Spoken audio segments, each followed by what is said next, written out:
on Sunday, May 29th. This is game time like The world will be watching. This crowd is going crazy. When All Elite Wrestling takes over Sin City. This is what you live for if you're a wrestling fan. In the most anticipated event of the year. AEW, truly the home of professional wrestling. From the fight mecca of the world. We promise you an epic night.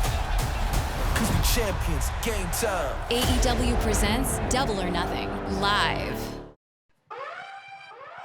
Ladies and gentlemen, Platinum Max Caster. Yo! Listen! Listen! Yo!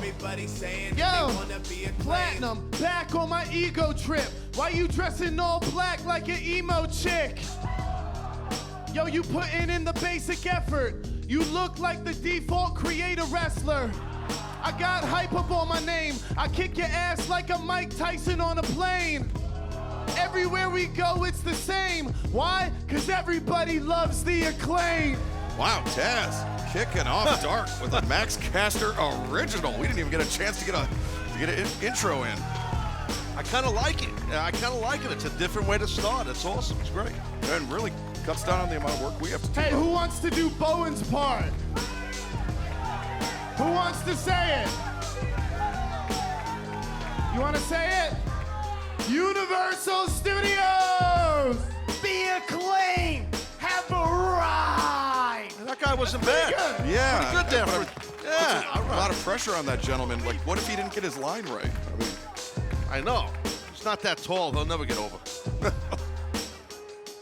His opponent already in the ring from Boca Raton, Florida, weighing 190 pounds, Tyler Uriah. well, welcome to AEW Dark, everyone. I'm Excalibur, joined as always by the human suplex machine Taz. We have Dasha Gonzalez on the ring introductions, Paul Turner, the referee, Max Caster, Tyler Uriah. We've got a show for you, Well, folks. Paul Turner, not to be confused with Paul Schaefer. Paul Turner. No one would ever make that mistake, Taz. Never. God, I will tie up Platinum Max Caster, the arm of Tyler Uriah Bard, and Tyler trying to send Caster into the ropes, goes for the trip. Caster able to avoid that, the leapfrog, and Caster turns things around, sends his opponent into the ropes, comes back with a big arm drag.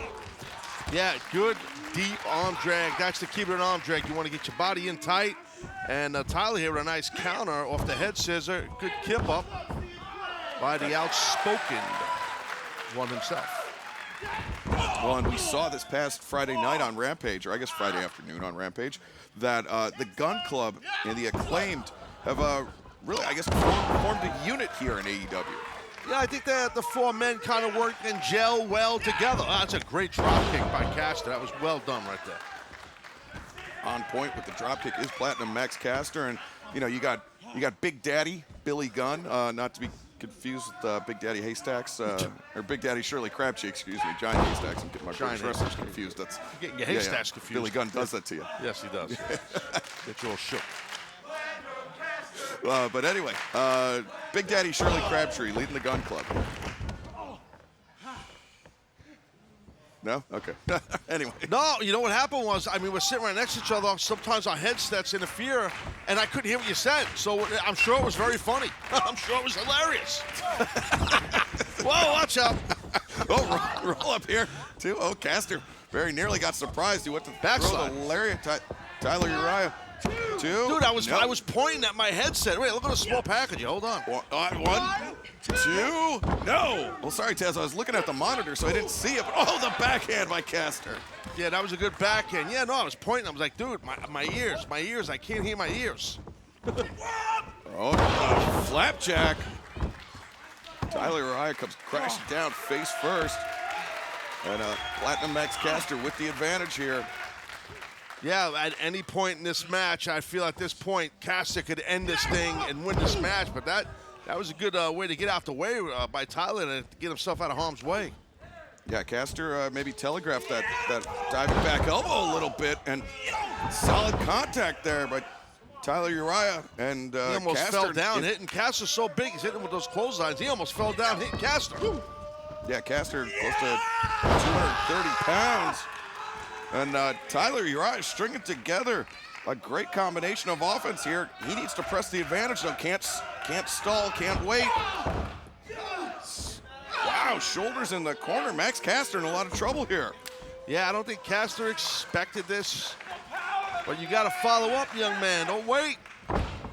That's what. Oh! Caster just comes out of the corner. A leaping stomp to a standing opponent. He scores the win. Match, Platinum Max Caster.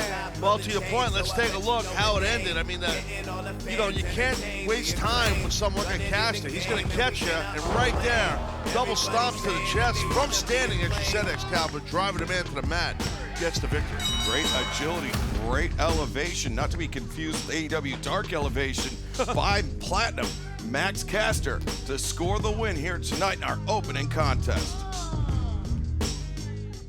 Tomorrow on TBS. You're taking this a little personal. Tensions are at an all-time high. You're gonna get whipped, bud. Oh, yeah. Plus, it's Wild Card Wednesday for the Owen Hart Tournament. Who will be the mystery opponents? And the semifinals begin when Adam Cole faces Jeff Hardy.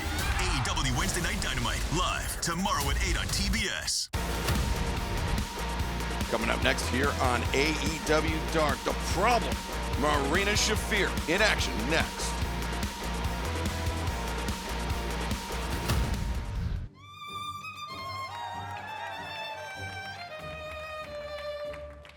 The following contest is set for one fall with a 20-minute time limit. Introducing first from Moldova, Marina Shafir. Marina Shafir returning to action here tonight on AEW Dark. The Brazilian Jiu-Jitsu submission specialist, the judo specialist, and now, not now, but as of late, made the transition to the world of professional wrestling, bringing that very diverse skill set into the squared circle. And her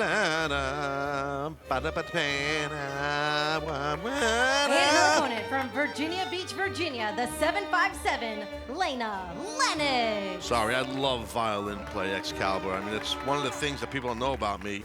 If I didn't become a very successful multi-time world champion professional wrestler, I was going to be a violinist.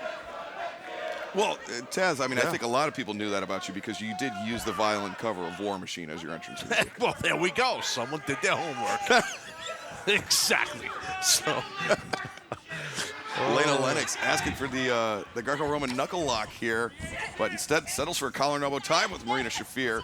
Marina's got good height on her. She had good height on her, too. So, for her to get under, to try and do a Greco-Roman knuckle lock with her, it might not be smart because she does have that height. Leverage, or as they say, leverage. And just a reminder, AEW Dynamite live tomorrow night, 8/7 Central on TBS. The Owen Hart Foundation tournament continues. Kyle O'Reilly and Ray Phoenix in a quarterfinal round matchup. Dr. Britt Baker versus the mysterious Joker in a quarterfinal round matchup. Samoa Joe will also have a wild card Joker in the quarterfinals and the semifinal round. Main event match, Adam Cole and Jeff Hardy one-on-one, all of that and so much more. AEW Dynamite Wild Card Wednesday. Yeah, when you have to deal like with a Joker, like you don't know your opponent, that is tough. Because you can't prepare. So we'll see how that turns out for Joe and Britt. Lena Lennox with the running kick to the chest to Marina Shafir. Marina, I think, a little frustrated that she let herself get in that situation. And Lena Lennox tried the drop kick. Shafir just kicks to the kidneys.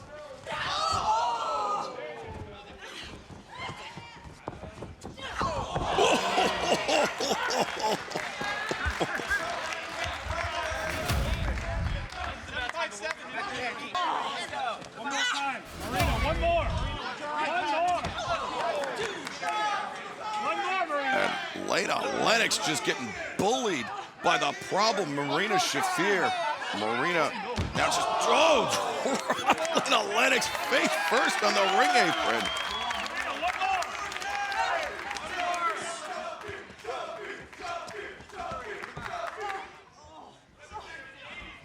Yeah, Taz, it feels like we are perilously close to a referee stoppage.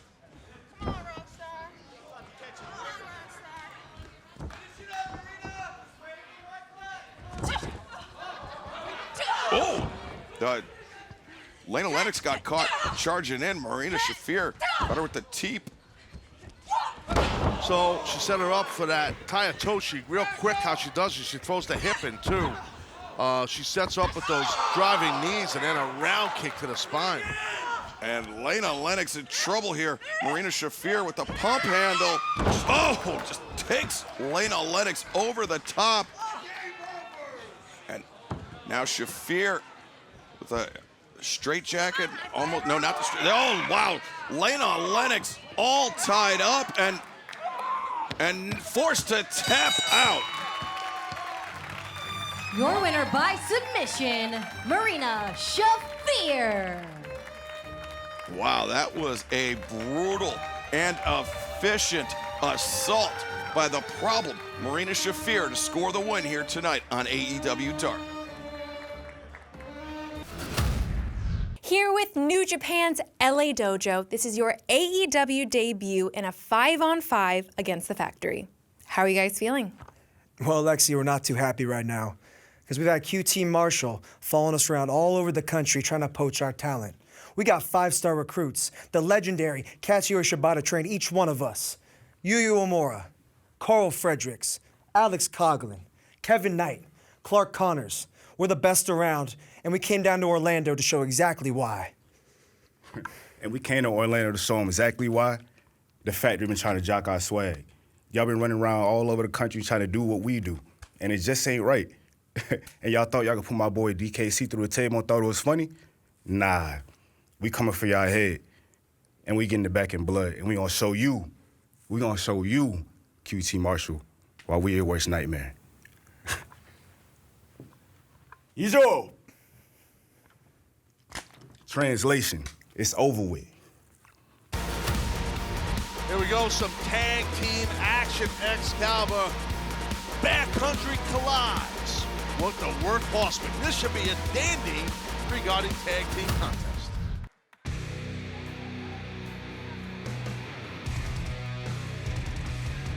The following contest is a tag team match set for one fall with a 20-minute time limit. Introducing first, at a combined weight of 454 pounds, Anthony Henry and JD Drake, the Workhorsemen. Taz, as you said, this should be a dandy of a match. Two hard-hitting teams. I think we're on the verge, Taz. Correct me if I'm wrong, but we're on the verge of a hoss fight here. You are not wrong. Haas is the appropriate term. Here we go. And their opponents, at a combined weight of 699 pounds, Bear Bronson and Bear Boulder, Bear Country. I never noticed the bear moaning in the beginning of their music. I love it. It's Well, awesome. Taz, some may say that the bear is roaring. Oh, look, it was moaning like he stepped on a thumbtack in the ocean, in the woods. In the ocean. Was he a polar bear? Yeah, what's he doing in the ocean, Taz? Come on. I don't know. She's not, here we go. And anyway, big tag team match coming up next here on Dark. Referee Aubrey Edwards drawing the duties for this one. Got that crazy death metal. They got that death metal. That kind of, the death metal stuff. That's what they got going on here. I know music, bro, Death metal, but with moaning bears. Yes, I'm probably going to get a tweet from someone. It's not death metal. Guaranteed. Well, I mean, I already corrected you that the bear's not moaning, but I mean, That's true. you're 0 for 2 in this match already. Sorry. What is this? Is this Elevation and Mark Henry with his animal impressions? Oh my God. Anthony Henry teeing off on Bronson there with a kick to the chest. Bronson asking for more. Oh, look, I'll tell you what. Bear Bronson, he's cut some weight. It's good. I mean, I guess he's just been eating mostly fish out in the ocean. Laying off the possums and the raccoons. Look at these guys going at it. Clean protein, yeah. Yeah. Forearm, round kick. This is a back and forth battle. And this match just barely on a minute old as these two men teeing off on one another. Oh, Henry. Kick to the midsection. Bronson comes back to shoulder tackle. Oh, no, careful here, Big Bronson. Don't turn your back now. Watch yourself. Yeah, the suplex dumping Anthony Henry. And Bronson keep control. He takes Henry to the corner, makes the tag out to Big Bear Boulder. Well, we saw Bear Boulder recently on Rampage in a battle, but he came up short, Excalibur. That's right. Boulder took on the Giant Killer, Sean Spears. And Spears adopting that moniker, Giant Killer, ahead of his upcoming battle with Wardlow. You know, tomorrow night on Dynamite, Wardlow will have to take those 10 lashes from MJF. Plus, William Regal and Chris Jericho, old longtime rivals, face-to-face confrontation. Plus, AEW World Champion Hangman Adam Page goes one-on-one with Konosuke Takeshita with CM Punk on commentary. All of that and so much more live tomorrow night, AEW Dynamite Wildcard Wednesday, 8, 7 Central on TBS. Well, you see what's going on here with JD Drake. I mean, it's not often that he's in the ring with someone much bigger than him, because JD's a huge man. But it shows you how big Bear Boulder is with ease, just slamming JD Drake. Yeah, Boulder now makes the tag. Oh, but JD Drake gouging the eyes of Boulder on the way out, trying to buy himself some, or bringing himself back into this match. Very nearly made the tag out to Anthony Henry. Imagine going to like Shoney's all-you-can-eat buffet with like JD and Bear Bronson and Boulder on all-you-can-eat buffet Jones. Forget about it, bro. Nice drop toe hold and the stomp. Great tag team work by the Workhorsemen there. Cover. Good. Henry with the cover, just a 2 count though. Do you even know what Shoney's is? I do know what Shoney's is, Taz. Okay, I didn't know if you know. You no-sold it, so I just figured you didn't even know what the hell I was talking about. Well, I was trying to call the impressive tag team offense of the Workhorsemen. Well, so. I agree, the Workhorsemen are the real deal, but right now, Mr. Anthony Henry getting lit up there. Oh! What a kick into the lateral press. 2 count. Bronson able to kick out, but I think Bronson might have got rocked by that one. I think he did, and now here comes JD Drake. Open midsection of Bear Bronson and take advantage of that. Maybe a big chop. Ah! That's just like hitting just big roast beef. Bear Bronson's like a big roast beef. And that chop ringing. Or like a London Broil, maybe. Ringing out throughout AEW Universal here. And the combination again by the Workhorsemen. And sits out the senton. JD Drake with the far leg hooked. No, Bronson able to kick out. Yeah, it was a good kick out by Bear Bronson, and you see JD not rushing. He knows, you know, yeah, you kicked out. That was impressive, but I have control, and I can tag my partner in or bring you over to me and my partner to double up on you. It's smart, veteran move by JD. Yeah, Workhorseman really turning up the heat on Bear Country. Bear Bronson in particular. Anthony Henry, elbow strike. Oh, kick to the inside tie, and Bronson buckled there. Yeah, that'll chop you down. You know, you get caught. That was another round kick to the chest, double stomp to the chest. Oh, looks like Anthony Henry may have been busted open on the chest. Maybe one of those chops from Bronson caught him down. Right in the middle of the chest. Well, Bronson and Boulder, they're bears. They have claws. I mean, so you get chopped. They don't cut their nails. They're bears. Let's be honest. They don't go to manicurists like you and me.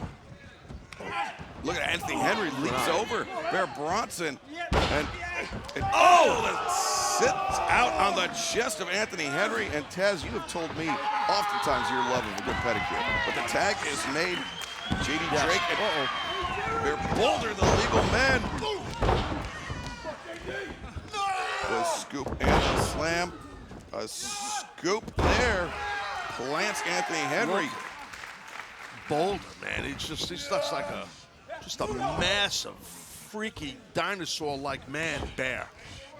You know? Yes, I know exactly what you're talking about, Taz. No confusion here as a diving shoulder tackle from Bear Boulder wipes out both J.D. Drake and Anthony Henry. Look at the size of his ass. If he acted from the whole ass, it'd take him 2 trips. Jesus. Oh, look at this, dude. Anthony Henry. Look at Henry's being carried with one arm and J.D. Drake with the other, and Boulder able to toss both of the workhorsemen over the top. Good job, Boulder, you big, massive bear man. Way to go, buddy. Where was, oh, there he is. There's Bear Bronson. Tag made, and now Bear Country with a chance to put away the workhorseman. We've seen him use this bear bomb before. And uh-oh. JD's in trouble, buddy. J.D. Drake is in trouble, but Anthony Henry, kick to the midsection, wiped out Boulder. And I think good job, Anthony Henry. Pulled his partner close to the corner to make the tag, too.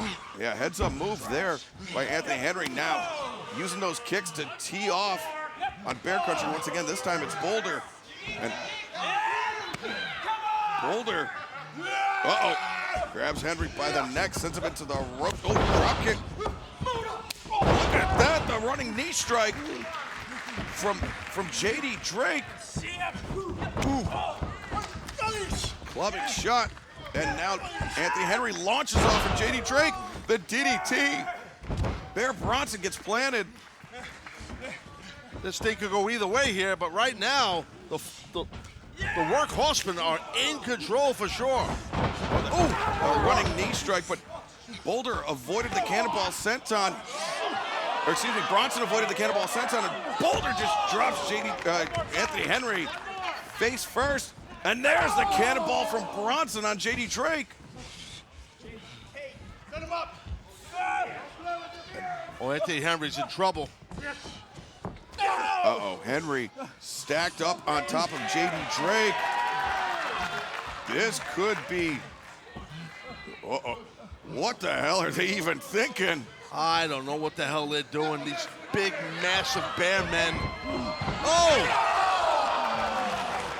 Workhorseman just got sandwiched underneath the Bears. North of 600 pounds into the horseman.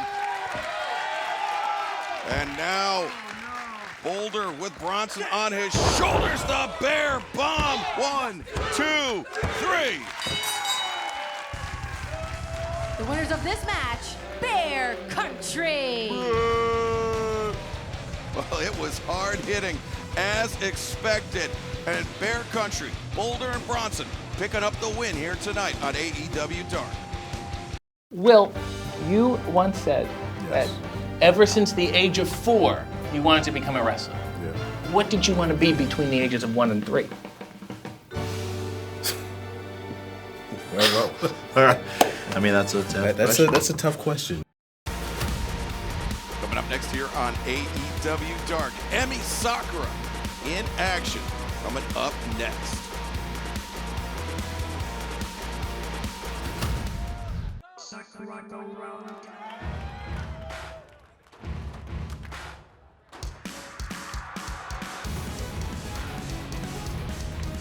The following contest is set for one fall with a 20-minute time limit. Introducing first, from Ichigaya, Japan, Emi Sakura. Emi Sakura making her return to action here at AEW Dark Universal. Emi Sakura, I mean, she's somebody that we've seen compete here in AEW numerous times. She is a tough competitor, and really on any given day can give her opponent, no matter who they are, absolute fits. Her opponent already in the ring from Orlando, Florida, Devlin Macabre. I'm not sure that's how you pronounce that, Dasha, but I'm not here to correct you on that. I'm here to tell everybody that AEW will be making our debut in just a few weeks in Los Angeles, California, at the fabulous Kia Forum on Wednesday, June 1st. And then we'll also be making our debut in Detroit, Michigan at the Little Caesars Arena on Wednesday, June 29th. Tickets for both events on sale right now, AEWTIX.com and Ticketmaster.com. Emi Sakura, no warming up in the bullpen here. She's throwing in right there, chops, kicking in the face, screaming, throwing the girl by the hair. Oh, yeah. Devlin Macabre just being thrown by the hair. Emi Sakura using that homage to Koto Fuyuki, one of the men that was instrumental in her pro wrestling training, as now looking perhaps for the Romero special, just hammering at the ribs of Devlin. And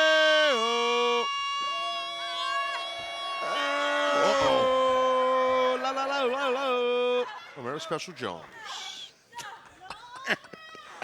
It reminds me of look at this. Oh yeah, this is bad. Oof. Now, well,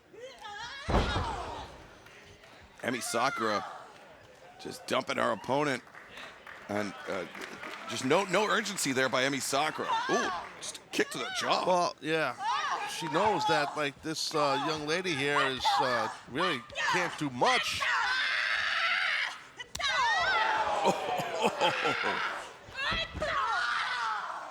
Wow, Emi absorbing all the contact on the lariat attempt.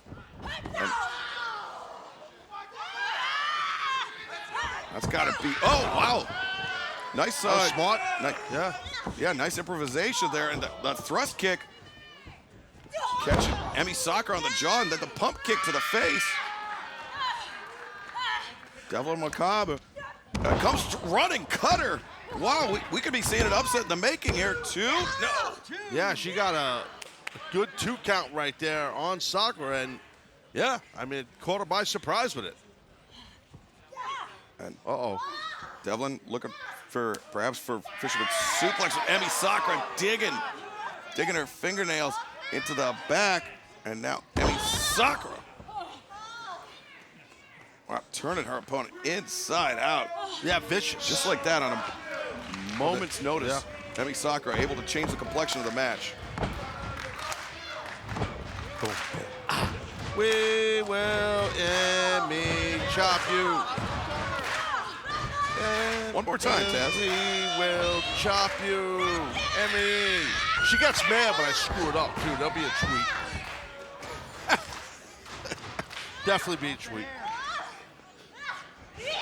Emi Sakura.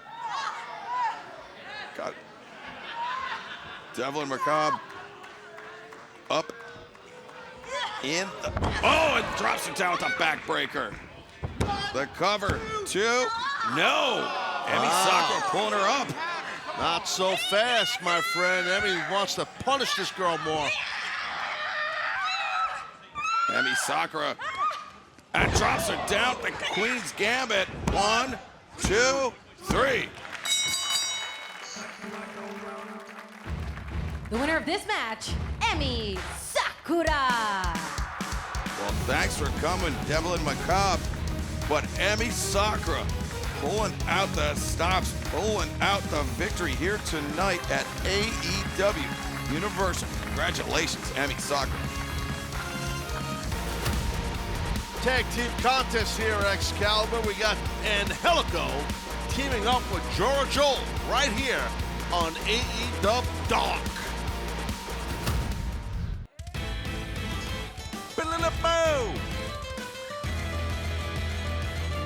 The following contest is a tag team match set for one fall with a 20-minute time limit. Representing the AFO at a combined weight of 445 pounds, the team of Jora Joel and Angelico. Taz, I've got to respect Angelico's commitment to vibe to this music, even though I don't think it would be his first choice of something to dance to. But Angelico might have earbuds in, listening to his regular intro music and not the Andrade AFO one. That, you know what, Taz? I never thought of that. That's an excellent point, and that's why you are the premier analyst in this business. Thank you, sir. And it's a lot of years of experience. When you have a lot of years of experience, you understand when people have earbuds in or not. That's what it is. And their opponents already in the ring, the team of Baron Black and Anthony Katina. This is, I believe, the first time we will see Baron Black and Anthony Katina tag up here tonight on AEW Dark. And Angelico and George Joel, not a regular tag team unit from the AFO. So this will be a one to watch, Taz. Let's go, Baron. Yeah, but we don't know what type of training has been going on in the AFO training system with Andrade. So there could be some kind of a chemistry being built with Angelico and George Joel. We don't know this. Angelico, of course, the South African submission specialist, employing that Mexican submission style, that Yave style of pro wrestling to perplex his opponent. And does Baron Black have a solution for that? See that one guy yelling before. You know what it was? I just looked by the curtain. It's the referee, Bryce. He's yelling stuff from the curtain. He's such a rabble-rouser, Taz. He just starts yelling at me. He's heckling the talent. What the hell's wrong with this guy? He's not ref. Maybe he's heckling Posey. He could be. And, just a reminder, AEW will be making our return to the Atlanta area at the Gas South Arena in Duluth, Georgia on Wednesday, July 20th. And we'll also be making our debut in Worcester, Massachusetts at the DCU Center on Wednesday, July 27th. Tickets for both events go on sale this coming Friday, May 20th at AEWTIX.com. I've grappled many a time in the old Worcester, Massachusetts region. I can tell you that, my friend. It's nice up there. And Katina sends George Joel off. It's George comes Katina. back. Say it right, sir. Katina. Anthony Katina. Sorry. And George Joel, though, catches this man. Well, regardless of what his name is, driving him into the corner. ring announcer earlier for saying names wrong, so I got to call you out on it, Excalibur. Fair play, Taz. Totally understood. As George Joel sends Katina into the corner. He avoids it, but the drop kick, George couldn't avoid that one. Anthony Katina takes him down. Yeah, Katina, tall, rangy athlete, really big drop kick he had there, and a nice right hand, so this young man can go a little bit. Nice reversal, George Joel, though. Uh-oh. Watch out. Oh, Katina. Wow, that was a 2-for-1 there. He came down, he tweaked the knee, and then George Joel caught him with a thrust kick right underneath the chin.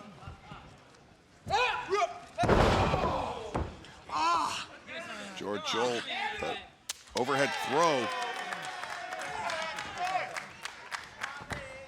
I was just confused. Joel had a grip. He had a hook for that bear hug, the overhead belly-to-belly suplex. Then he let go of his grip on the throw. I don't know why he did that. That's why I was sitting here perplexed. Look at the submission there by Angelico. Beautifully done. Yeah, wrenching the head and neck back with the left leg while capturing the arms with the right overhook and the right leg. And Angelico holding Katina open for George Joel. George Joel stomping that shoulder, picking up right where Angelico left off. There's a beat down here by Joel and Angelico right now, and we haven't seen that much of Baron Black on the apron because they've singled out Katina. Yeah, the AFO's team doing a good job of isolating Katina. Well, we spoke a bit too soon. Swing and a miss. Baron Black takes down Angelico. Clothesline for George Joel. Comes in with the uppercut, that chop, and a spinning back chop there by Baron Black. Baron Black now the back stabber.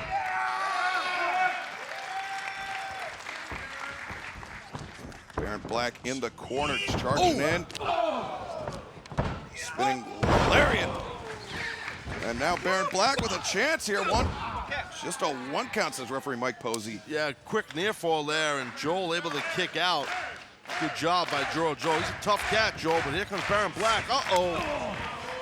The kick caught Baron in the spine, and George Joel sits out. It's like similar to a cradle shock, but either way, now the boot and the face.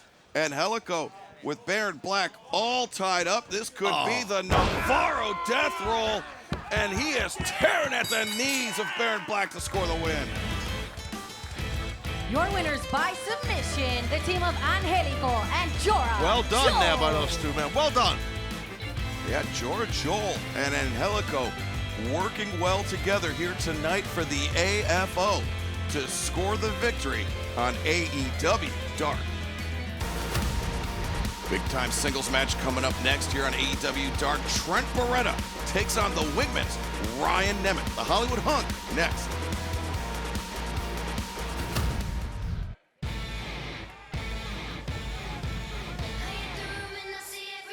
The following contest is set for one fall with a 20-minute time limit. Representing the Wingmen from Hollywood, California, weighing 215 pounds, the Hollywood Hunk, Ryan Nemeth. Very interesting ring gear. The robe by Nemeth. I was going to say, I mean, you know, the air conditioning is not on that high here in AEW Universal. And so I think the winter coat may be a bad choice. Agreed.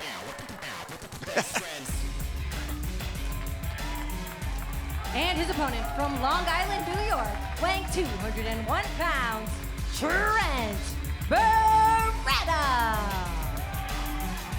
Hey, there's Anthony Bowens fill-in. Yeah. Really. Oh, his name is Bob Bowens. His real name is Bob, and his last name is Bowens, coincidentally. That's Bob Bowens, but that's Trent Beretta right there. Right, but Bob Bowens not related to Anthony Bowens. No, just the same last name. You know, it's like two guys with the last name Smith or Jones. I've never heard of anybody with the last name Jones, Taz. No, I know. I don't even have a last name. I'm just Taz, so I hear you. I'm like Prince or Madonna, but different.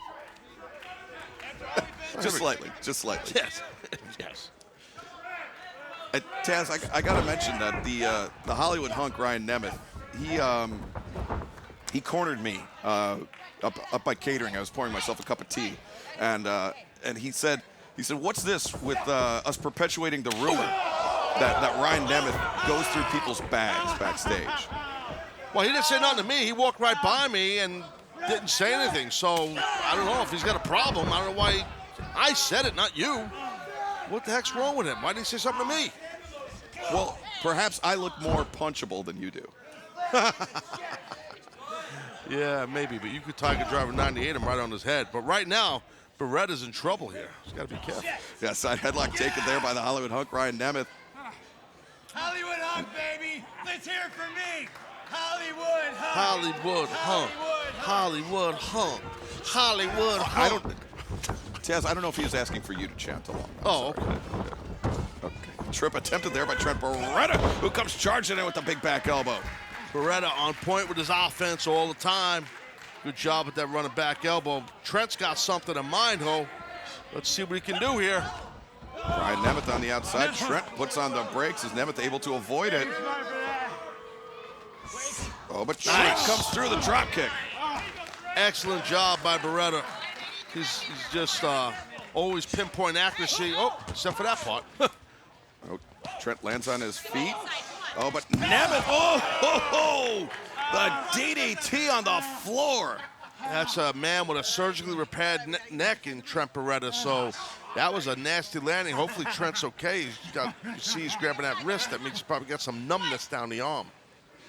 Yeah, Trent Beretta, first he was clutching at the neck and then the wrist. And now, Nemeth just sent Beretta face first into the stage here. Yeah, that was that's tough, right? That's tough landing into that. That's hard, man. I'm worried about Trent right now, his neck and stuff, and now maybe his head, because he just got smashed hard into the staging area here. Yeah, this match, I mean, the intensity has escalated very, very quickly here. As Nemeth, well, the cover. It's obvious what's going on, Excalibur. That man right there, Nemeth, he's pissed about you. You're only 35 feet from him. He knows that you were saying that he's going through people's bags in the locker room, so he's pissed. And he's taking it out on Trent Beretta. Yeah, poor Trent. He didn't do nothing to the guy.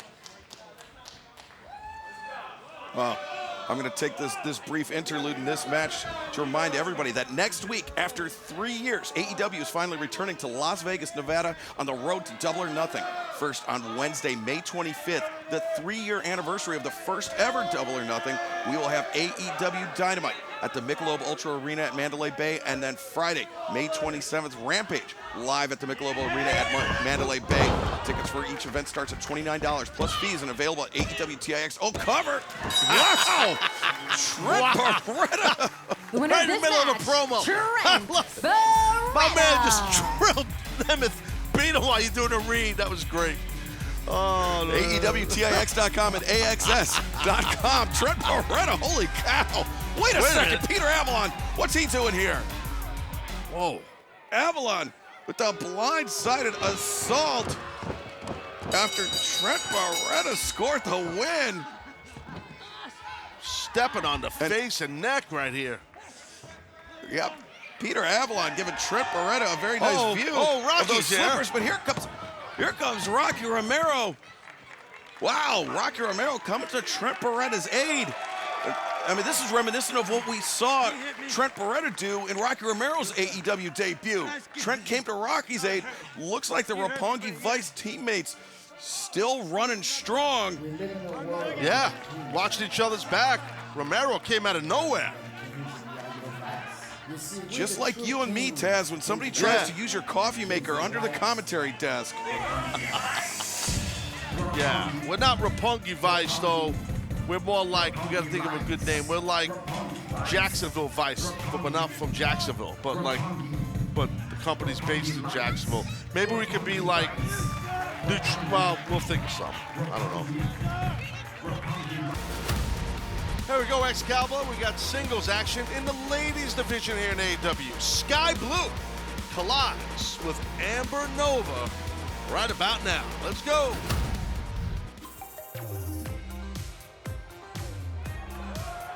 The following contest is set for one fall with a 20-minute time limit. Introducing first from Chicago, Illinois, Skye Blue. Skye Blue making her return to action here at AEW Universal, set to go one-on-one with Amber Nova. Let's throw it back down to Dasha. Her opponent from Hilton Head, South Carolina, Amber Nova. Amber Nova still seeking her first AEW win. Will tonight be her night as she and Skye Blue set to go one-on-one? Hold on a second. Hold on. Wait. I have a question. What? How old is she? Like 12? Hey, that's not nice. I'm sorry, but come on. Can I get a real woman out here? That's age discrimination. That's ageism, Taz, yeah. And you know what? That has no place here in all elite wrestling. I'm surprised at Amber Nova. She's a nice lady. I've spoken to Amber. Very nice girl. I think she needs to have a chat with the human resources people, Taz. I'm gonna send an email. Well, you're always stooging people off. I wouldn't go that far. I mean, Amber Nova just feels like Skye Blue looks like a younger competitor. We have a lot of young competitors. Just because someone looks young or is young doesn't mean they can't go. Let's be honest, Skye Blue can go. This is a lot of preamble, Taz, more than I was expecting. A lot of pre-action, and that's what the dipstick rag right there. That's what that is, because Amber, you know, she knows how to work on cars. She's got an orange, old-school Nova. I don't know what year it is, maybe a 73. But she works on cars, man. She knows what she's doing. She's engine savvy. Oh, look at Skye Blue, though, with the reversal. Just a 2 count. Do you know what a dipstick rag is? Do you even know what a dipstick rag is? Oh, 1, 2. No, and Taz, I know what a dipstick and what a dipstick rag is. That's how you check your oil with the dipstick, and then you clean the oil off the dipstick. Yeah. Well, if you have an electric car, you don't have a dipstick or oil. Uh-oh. Amber Nova has Skye Blue in the corner, and Skye Blue goes face first to that top turnbuckle pad. Amber Nova now. Pushover like into a Northern Lights. And maintaining control of the wrist of Skye Blue, and look at this, cranking up on the arm of Skye Blue.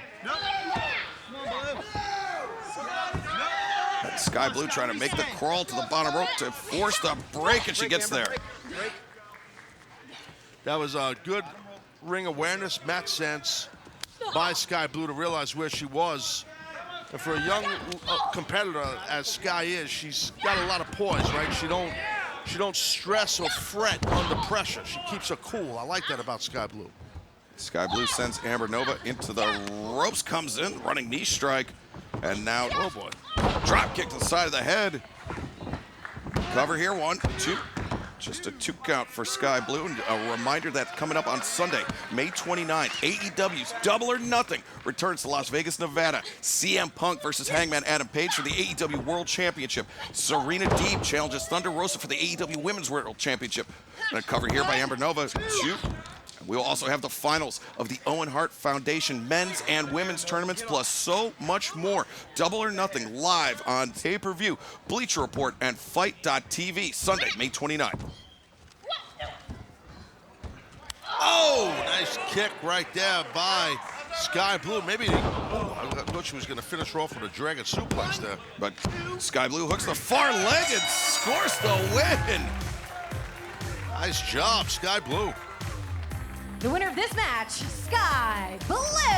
Well, baby, Amber Nova needs to realize you should not say, hey, this person is too young for me to fight. And there goes the dipstick rag thrown back at Nova. Yeah, Let's take a look here what happened, Excalibur. Yeah, don't underestimate people, damn it. Oh, that thrust kick right on target. And then Skye Blue, it's like a modified flatliner. Let's hear it for Skye Blue and yet another win here in AEW. You know, it's coming up on a year since she signed with AEW. It was back in September at All Out in your home of Chicago. And the sky, if I can use that term, the sky's the limit for Skye Blue. So in my, I think, 9 months it is that I've been here, I feel that I have grown and learned so exponentially, and I am beyond grateful and excited for my future here in AEW. Let's hear it for Skye Blue with a win here on AEW Dark. Well, Skye Blue, no shortage of confidence and perhaps big things on the horizon for Skye Blue here in AEW. A huge 10-man tag team matchup here tonight on AEW Dark. The New Japan LA Dojo and the Factory collide next. Been a lot of tension with these two factions here outside of AEW Excalibur.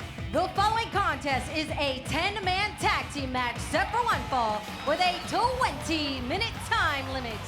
Representing the LA Dojo, the team of Alex Coughlin, Clark Connors, Carl Fredericks, Yuya Uemura, and Kevin Knight. Yeah, Taz, to your point, there has been a big-time rivalry that's developed between the Factory and the New Japan LA Dojo, whereas QT Marshall and the Factory say that they have basically the best wrestling training facility in the entire country, whereas the LA Dojo begs to differ. And now the LA Dojo guys coming on AEW turf to take this rivalry here tonight to Dark. And their opponents representing the Factory, the team of QT Marshall, Aaron Solo, Nick Camarado, Rick Aldridge, and Blake Lee. QT Marshall with his students in the Factory. Aaron Solo, Nick Camarado, of course, very well known, but Rick Aldridge and Blake Lee, relative newcomers here on the scene in AEW, Taz. Well, yeah, they're finding their way here. Blake Lee, last time we saw him in a match, we know what happened with that. Didn't go well. But he's a young man that's very athletic. He's got a good wrestling background. And Brick's just a big, powerful guy. We've seen him on Dark in the past. Aldridge, that is. Yeah, I would say Blake Lee's AEW debut went about as well as QT Marshall's #1 fan sign went here tonight on Dark. And referee Stefan Smith drawing the unenviable task of officiating this big 10-man tag team match with a lot of hostilities on both sides. It'll be Blake Lee for the Factory starting things out with Clark Connors of the LA Dojo. Clark Connors set to compete in the Best of Super Juniors tournament in New Japan Pro Wrestling in Japan, as is our own Wheeler Yuta. We'll have more on that coming up in our main event. Look at this, Yuya Uemura getting right in the face of Brick Aldridge. And Alex Coughlin coming in and countering Nick Camarado, Kevin Knight, Carl Fredericks from the LA Dojo side. A lot of tensions here, Taz. This thing didn't even start yet. Well, it's starting now. Things are absolutely breaking down. And Well, you mentioned the ref, Stephon Smith. He's got a tough job, dude. Yeah, Stephon Smith. I mean, I think he's got to focus on the action inside the ring on the two legal men, and unfortunately, he's got to kind of ignore what's going on the outside, if that's even possible. No, you're right. That's exactly what Smith needs to do as the referee. This brawl spilling out right in front of our broadcast position. QT Marshall sent hard into the ring barricade. Meanwhile, Clark Connors is going at it here with Blake Lee in the middle. Blake Lee with a chop, but Connors not affected. Blake Lee throwing an elbow strike. Clark Connors not backing down, able to absorb all that contact and fires back with a left-handed overhand chop. Yeah, overhand chop right across the top of the pec, and then an upcut like forearm. Clark Connors bringing Blake Lee over to the corner, makes the tag out to Yuya Uemura. We saw Uemura in action a few weeks ago here on Dark. He looked impressive, and now the double hip toss. Cover? No.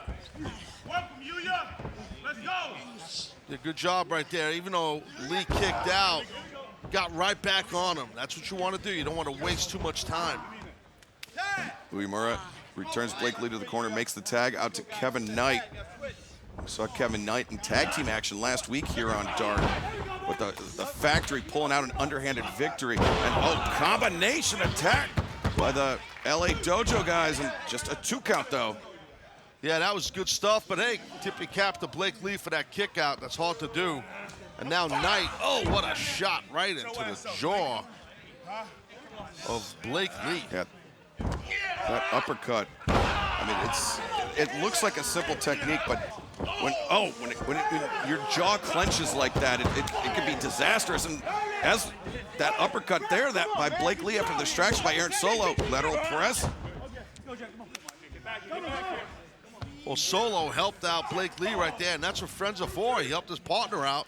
Now smart by Blake Lee to get Knight in the corner of the Factory. Brick Aldridge, the legal man, coming in. Hard shot on Kevin Knight in the corner. Whoa, what a peel out of the corner by Brick Aldridge. Well, Knight and Uri, they did a double peel of Blake Lee, so I guess Aldridge is on the outside, said, all right, well, turnabout's fair play. Now, you know what, Knight, I'm going to peel you myself. Team Marshall gets the boot up in the corner. Tag made. Now, Brick Aldridge and Nick Camarado. Double Irish whip on Kevin Knight. And a huge pancake drops down Knight. Two big, powerful men right there in Big Nick and Aldridge. Nick Camarado taunting Carl Fredericks and Alex Coughlin on the outside. Camarado elbow across the jaw of Kevin Knight. Tag is made.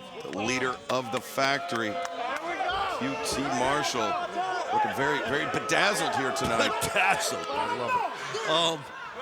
QT stomps on the foot, tags out. He's not working up a sweat, he's the boss. Aaron Solo comes in, tries to shut down Kevin Knight. And just a reminder, AEW will be making our debut in Savannah, Georgia at the End Market Arena on Wednesday, July 13th. Tickets on sale right now at AEWTIX.com and Ticketmaster.com. Cover here by Solo. Well, Knight's got to try and get out of that corner, Excalibur. Solo doing a smart job. Right, you were just about to say, he had that front face lock Solo and brought him into the Factory's corner. Here comes the boss, man, QT. QT tagged in order to make the tag out to Camarado. Interesting strategy here by QT Marshall. Do you think that QT really uses the bedazzle thing for his trunks? Oh, no, he's got people to bedazzle for him, I'm sure. But I figured that. Float over by Camarado, 2. No. QT's very, very wealthy man, very successful. He basically feels like he's in charge of everything, everywhere. Like he's got a little bit of an entitlement, just letting you know. Well, what I do know is that QT's adopting a very interesting strategy here. He's not really doing a lot of damage to the LA Dojo guys. He's letting his Factory students do all the work for him, and it may have backfired on QT.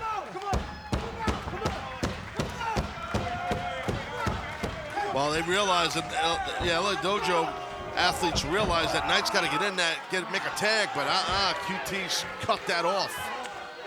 QT Marshall cutting off Kevin Knight after that great tilt-a-whirl backbreaker. Wait, Knight lands on his feet. QT sends Knight off into the rope. Oh, Knight comes in, diving shoulder tackle.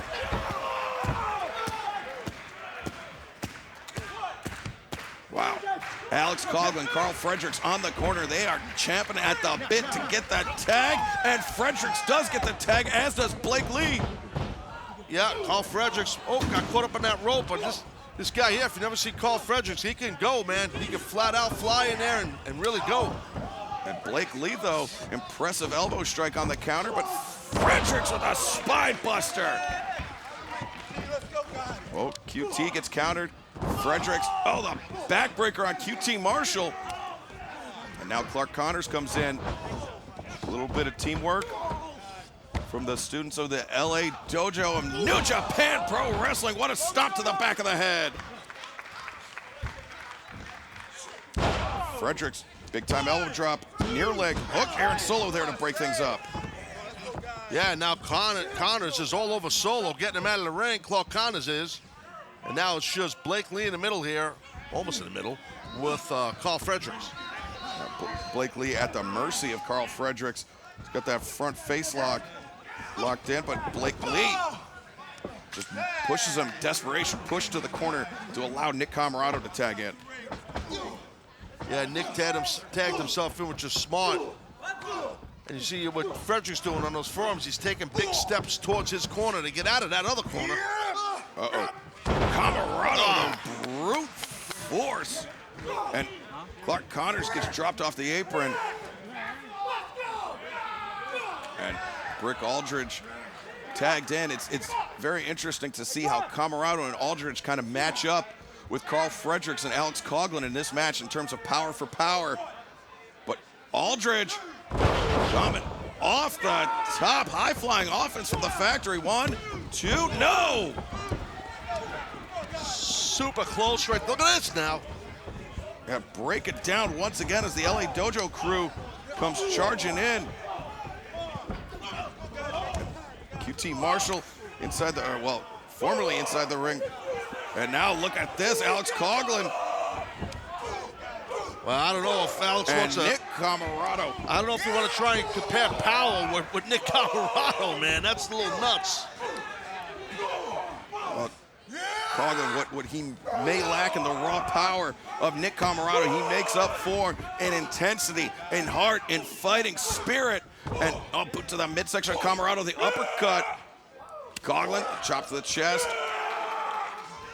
Coughlin maybe thinking lariat, but Camarado comes back with one of his own. Yeah, definitely. And Camarado dropped Alex right there. Alex was trying to G up, man. It just wasn't enough. I'm telling you, Camarado's a beast. Camarado thinking vertical suplex. Coughlin trying to fight his way back down his feet, but Nick Camarado again able to power him back to a vertical position. Oh no, Coughlin. So hard to do that. Uh-oh. What power, what a counter by Alex Coughlin. Very impressive. And not many men can manhandle Nick Camarado quite like that, but Blake Lee coming off with the uppercut. Whoa, Connors hit the spear, but got wiped out by the corkscrew kick. Yuya Uemura. Double overhooks on that suplex. Tough throw right there. Very hard to do. Look at the power. Oh, my God, Aldridge. Great military press into the power slam. Wild swing and a miss by Aldridge. Leaping enziguri there by Carl Fredericks lands. QT Marshall sneaks in the back door, goes for the diamond cutter. Fredericks had it scouted, excuse me. QT goes over the top. Oh, watch Fredericks. He's going to fly. Wait, hold. There was a tag. Oh, he landed on his head on the apron. Oh, man. Fredericks, I think his knee clipped the top rope, but he still was able to wipe out most of the men on the floor. Come on, Alex. That was tough. Uh-oh. Look at Kevin Knight, that electric chair dropkick combo. Knight covers Aldridge, 2, 3.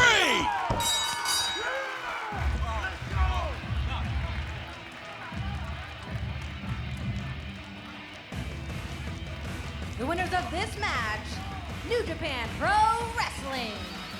Well, Taz, not easy to come on to enemy turf and score the win, but that's exactly what Alex Coughlin, Clark Connors, Carl Fredericks, Yuya Uemura, and Kevin Knight did here tonight on AEW Dark. QT's got to regroup. Big time match coming up here on AEW Dark. The Ring of Honor Pure Championship will be defended when Wheeler Yuta takes on former champion Josh Woods. This is a huge moment for AEW Dark. Josh Woods, the former Ring of Honor Pure Champion, taking on the current champion, Wheeler Yuta. Big time matchup here tonight, Taz. Yeah, absolutely. And the history of the championship. So looking forward to this right here, you know.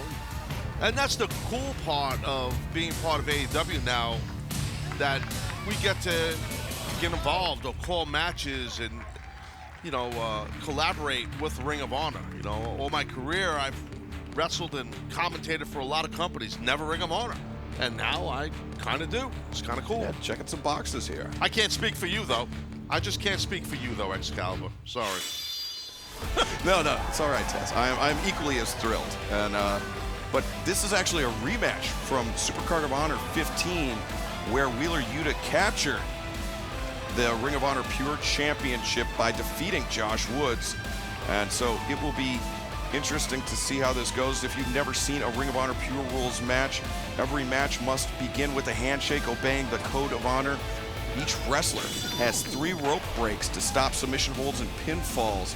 And after a wrestler exhausts his rope breaks, submission and pinfall attempts under the ropes by his opponents are legal. And there's some additional rules about the Ring of Honor Pure Rules matches that we will get into in a few moments. But right now, let's throw it down to our colleague, Dasha Gonzalez. Some of the judges. Your main event with a 60-minute time limit is for the Ring of Honor Pure Wrestling Championship.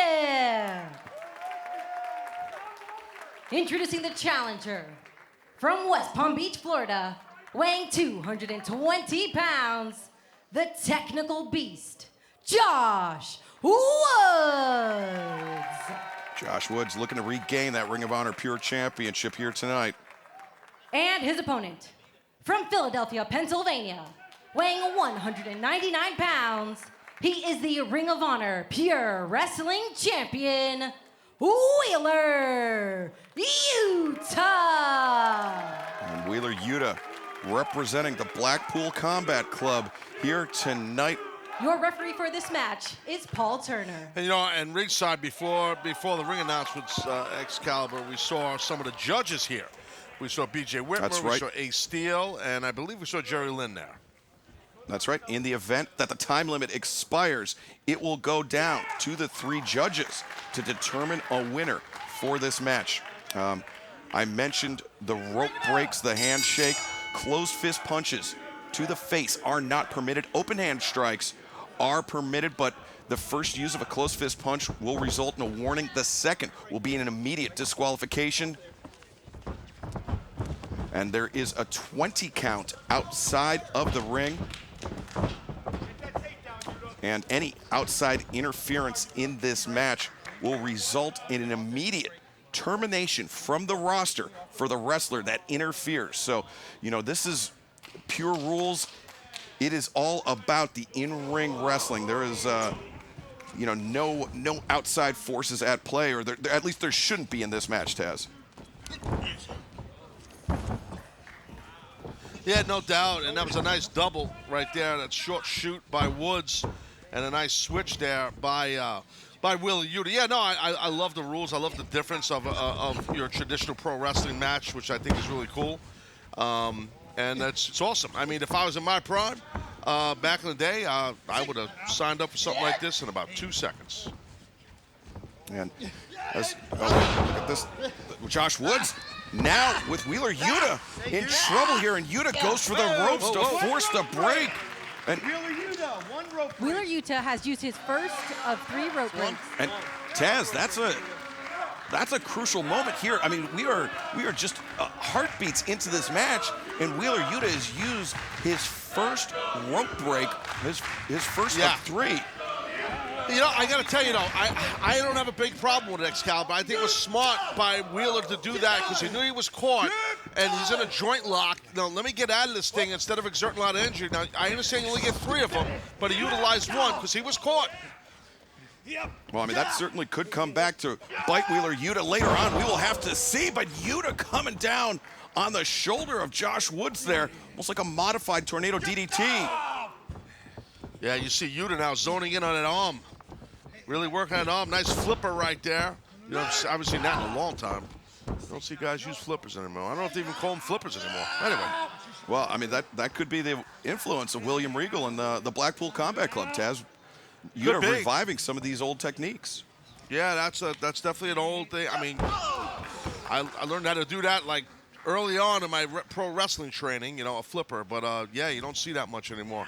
But right now, it's, again, focused on the arm, and that's smart right here by maybe turn that into a double wrist lock if you can.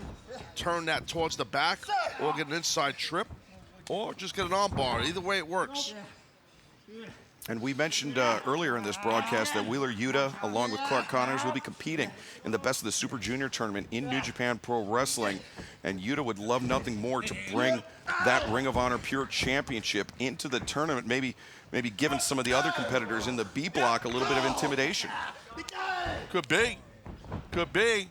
And see, Woods, even though he's got a size advantage on Wheeler Yuta, just be careful. You don't want to go strike for strike with Yuta. He's a tough guy, man. He can bring it. He's very resilient also.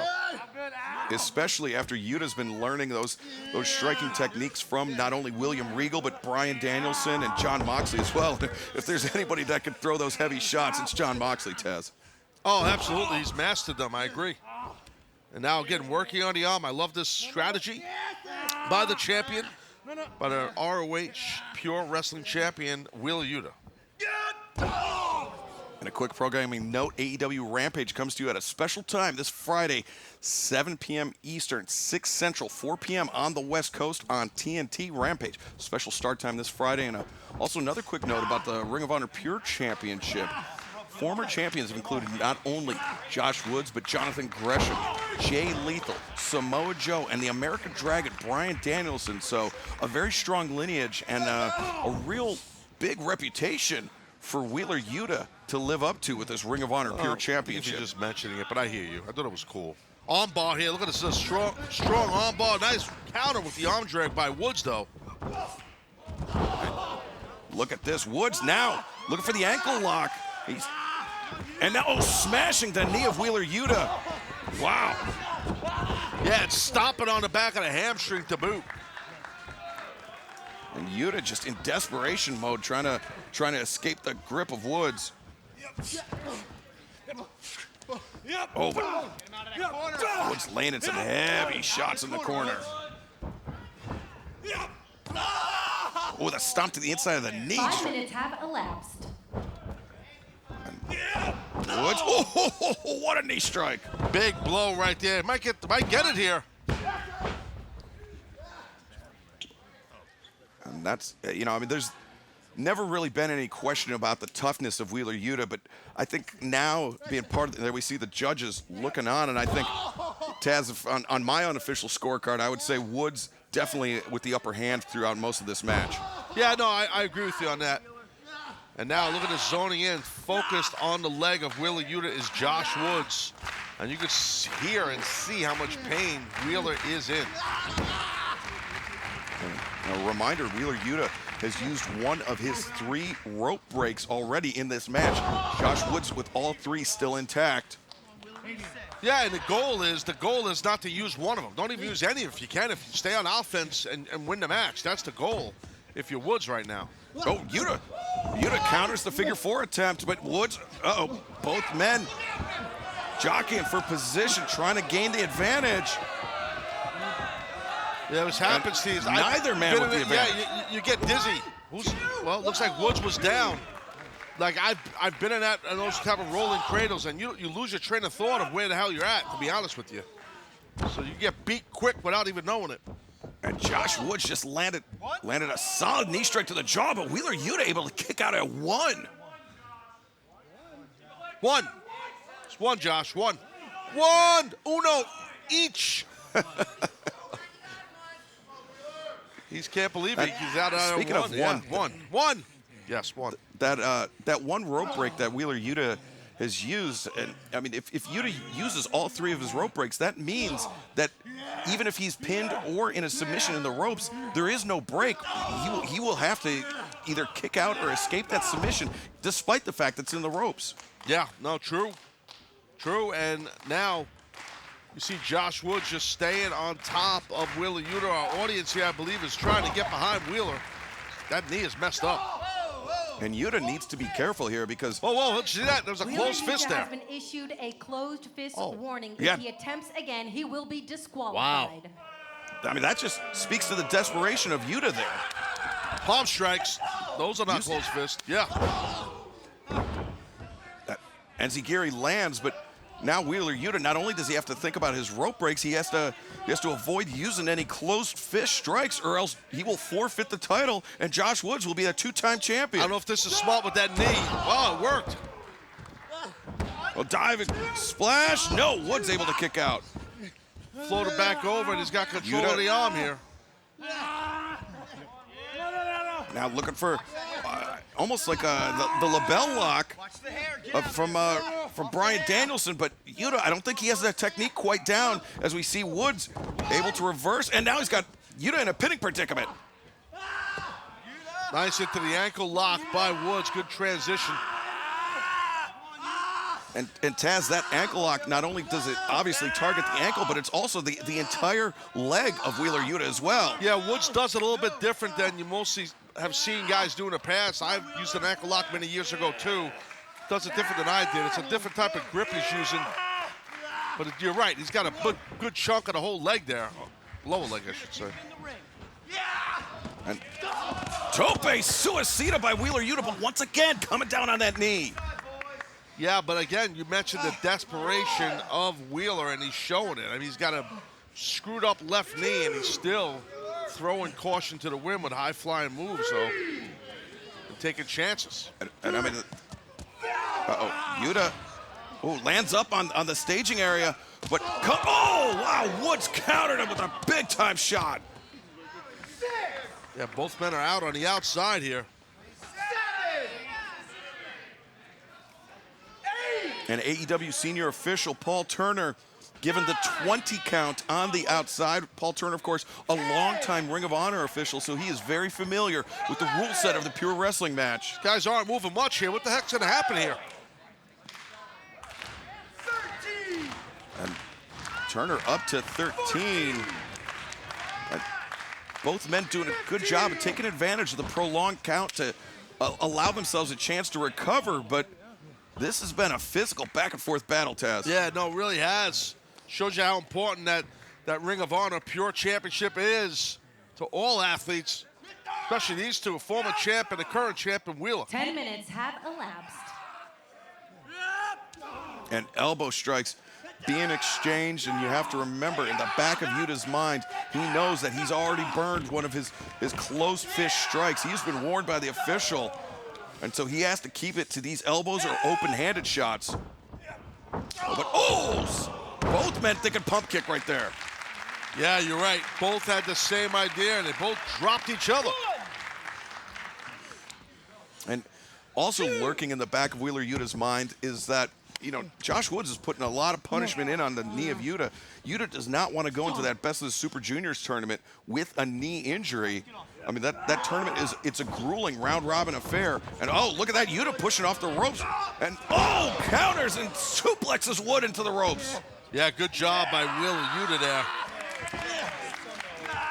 I think Wheeler's focused in. He might feel like he's ready to rock and roll and leave here with that championship that he brought here.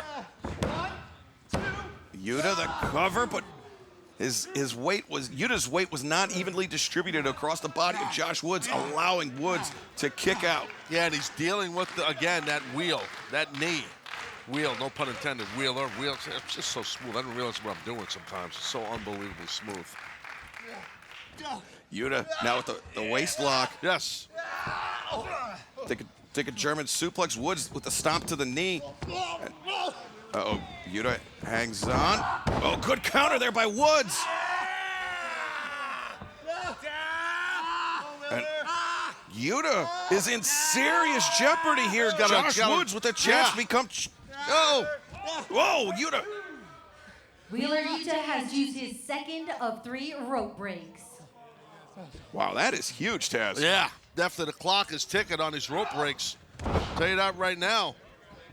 And again, back to this ankle lock. He's gonna either, oh, look at this. What? Wheeler Yuta has exhausted all of his rope breaks. All 3 rope breaks have been used by Wheeler Yuta, and that means that Josh Woods, he should go right back to that ankle lock, and if Yuta gets to the ropes, there's nothing Yuta can do about it. And that's exactly what Woods is doing, what you said, Excalibur. It's the right strategy. No, you can't. Don't matter, dude, yeah. There's no break, and Yuta trying to crawl out of the ring, trying to get out of the grip of Josh Woods. Come on, Wheeler. No. This is desperation mode. Come on, Wheeler. Yuta's in real trouble. Yeah, he really is. He's going to get thrown now, too. No, maybe not. Roll through. Oh, wait. Yuta, 2. No, Woods reverses. Now Yuta. Oh, look at this. Yuta captures Woods and scores the win. The winner of this match and still the Ring of Honor Pure Wrestling Champion, Wheeler Yuta. Well, there's no shame there for you, Josh Woods, man. I mean, because you just got caught. You got out-countered. That's all it is. But, I mean, Woods put an amazing effort out here, performance. But Wheeler Yuta shows what champions are made of. You get out of here with your title. Yeah. That is... There we see the code of honor being observed by champion and challenger alike, and Wheeler Yuta just sharpening his game with the help of the Blackpool Combat Club, Taz. Yeah, no, absolutely. I think that's a big assist to the Blackpool Combat Club. Here's this roll through right here, and then the counter. We saw a lot of this. And then this is how you get the victory, I should say. Yuta did. Stacked them up there out of nowhere, just one step ahead. And Wheeler Yuta is still Ring of Honor Pure Champion. How about that? Exhausted the rope breaks, worked on your leg, and you still came through. Congratulations. I've known this young man even before we started in AEW, I can tell you that. What a career you've had, and it's just starting. Now a member of the Blackpool Combat Club. And that is something else, my man. Tony, you're right. We've known each other for quite a while, and you got to see me grow. Yep. Got to see me grow from that kid skipping class at Villanova. Sorry, guys. To make it to my shows. Now here I am in AEW. Here I am, the Ring of Honor Pure Champion. I hold 2 victories over Josh Woods, one hell of a competitor. And I've been on one hell of a roll, but guess what? It doesn't stop. It doesn't stop in Japan for the Super Juniors. It doesn't stop here in AEW because the real work for the Pure Champion has just begun. Wheeler Yuta is still the Ring of Honor Pure Champion here on AEW Dark. Wheeler Yuta with the victory here tonight on AEW Dark. Can he carry this momentum into the B block and an overall victory in the New Japan Best of the Super Juniors tournament? A bonus tag team main event here tonight on AEW Dark. Luther and Serpentico, the Chaos Project, take on Swerve Strickland and Keith Lee next. Well, after that Pure Rules main event, we got an extra special main event. This is a tag team contest set for one fall with a 20-minute time limit. Approaching the ring at a combined weight of 430 pounds, Luther, Serpentico, Chaos Project. Well, Taz, if there was ever a tag team I would expect not to observe the pure rules of wrestling, it would be Chaos Project. Yeah, that goes without saying, I think, buddy. I gotta tell you though, man, you said it before, Reese, that Luther, man, he's got himself in great shape. I don't know what, if they got like a weight room in the insane asylum that he works at, or that he lives in, I should say. He's basically straight out of an insane asylum, by the way. You know what I mean?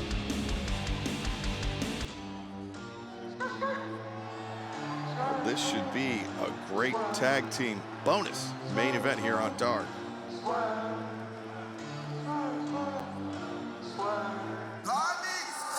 And their opponents first, from Tacoma, Washington, weighing 211 pounds, Swerve Strickland.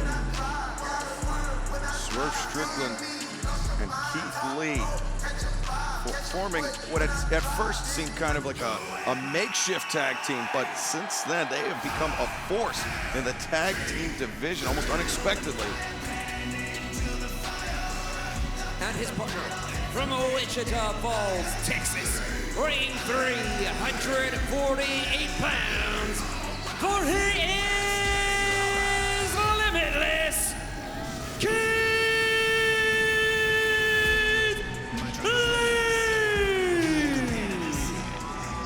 Taz, it's no secret that Ricky Starks and Powerhouse Hobbs have had something of a running rivalry with Keith Lee and Swerve Strickland, but I think even you would have to admit that the way these guys have coalesced as a tag team has been impressive. Oh, absolutely, I do admit that, and they have been very impressive.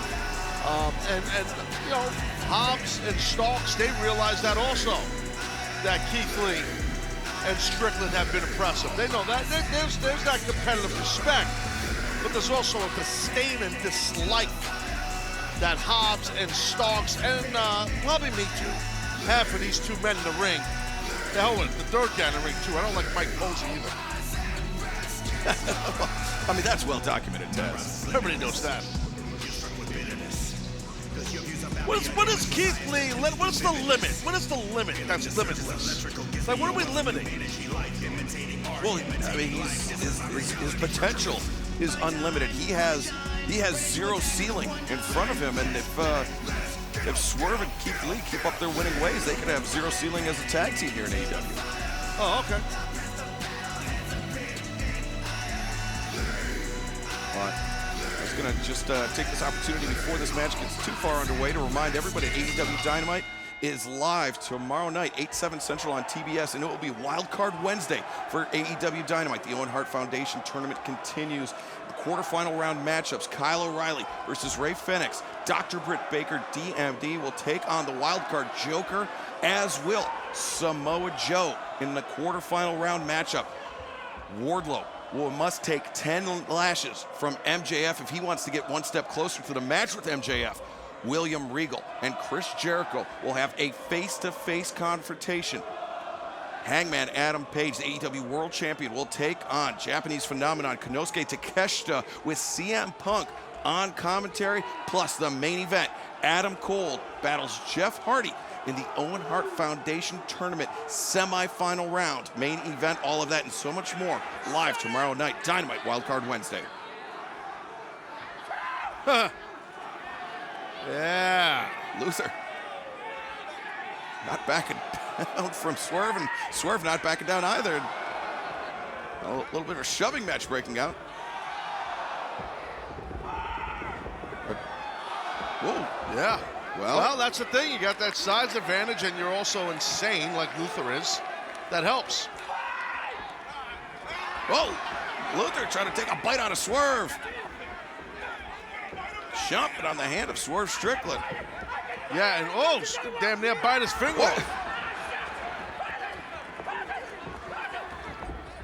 And Swerve with the arm drag. I think he had Luther's finger in between his teeth when he arm dragged him. Quick takedown right there. Missed him, though. And look at Serpentico. He hung onto those ropes.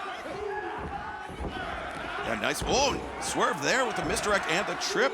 Now floats into the side headlock. You can hear the crowd chanting Swerve's house.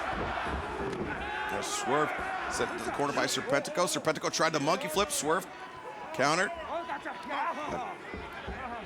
Now Serpentico slipping off the ropes. And Swerve taking advantage of the misstep by Serpentico. Oh, just a leaping stomp and the tag out to Keith Lee. Well, I don't blame Swerve for getting on Serpentico, even though he was hurt. You got to do that. I do think Strickland should have brought Serpentico towards his corner, but I don't think Keith Lee's worried about that right about now. Well, maybe Swerve thought that whatever knee injury potentially to Serpentico would keep him positioned in the center of the ring, and now Serpentico makes... Oh. Luther demanded the tag, but Serpentico, I think, he wants a shot. He wants a chance. Oh, no, dude, this Serpentico. No. Oh, boy. What is Serpentico thinking? But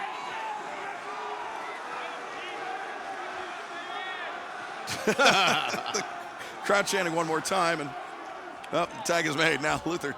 Yeah, this illegal man. This live crowd we have here on Long Island, not to be confused with our Orlando crowd in the studio, they're a little ruckus here. Well, Taz, I think it's probably a good thing that Keith Lee didn't land his chop on Serpentico, because he probably would have caved in Serpentico's chest. Yeah, I think you're right about that. But at least here now, closer in size, because Luther's a large man, as is Keith Lee. Oh, shoulder tackle. Keith Lee barely given any ground. Uh-oh. Double clothesline attempt.